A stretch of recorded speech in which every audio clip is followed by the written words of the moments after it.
আমাকে বলতে পারেন? আন্তর্জাতিক অপরাধ ট্রাইব্যুনাল ২ সাভারের আশুলিয়ায় জুলাই গণঅভ্যুত্থানে নিহত ৭ জনের হত্যাকাণ্ডের মামলার রায় ঘোষণা করেছে।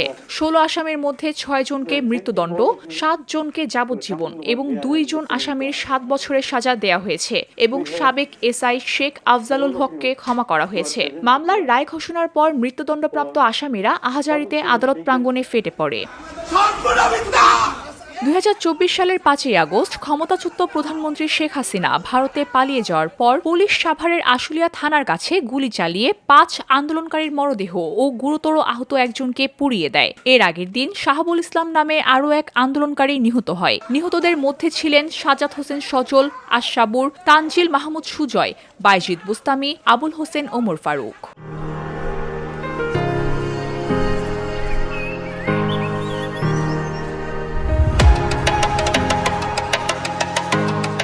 মামলায় মোট ১৬ জন আসামি ছিলেন, যাদের মধ্যে ১৪ জন পুলিশ কর্মকর্তা। বিচার চলাকালে ২৪ জন সাক্ষ্য দিয়েছে। বিচারপতি নজরুল ইসলাম চৌধুরীর নেতৃত্বাধীন ৩ সদস্যের বেঞ্চ এ রায় ঘোষণা করেন। মৃত্যুদণ্ডপ্রাপ্তরা হলেন স্থানীয় এমপি মোহাম্মদ সাইফুল ইসলাম, ওসি আশুলিয়া থানা AFM সায়েদ Roni, SI Abdul Malik, ASI Biswajit Saha, constable মুকুল চকদার এবং যুবলীগ নেতা রনি ভূঁইয়া। আসামি পক্ষের আইনজীবীরা রায়ের বিরুদ্ধে আপিলের প্রস্তুতি নেবেন। তারা দাবি করছেন, আমরা ঘটনাস্থলে ছিলাম না এবং আমাদের বিরুদ্ধে কোনো দালিলিক প্রমাণ নেই। এ ঘটনায় আন্তর্জাতিক অপরাধ ট্রাইব্যুনাল থেকে জুলাই হত্যার মানবতাবিরোধী অপরাধ সংক্রান্ত মোট ৩টি মামলার রায় ঘোষণা করা হয়েছে।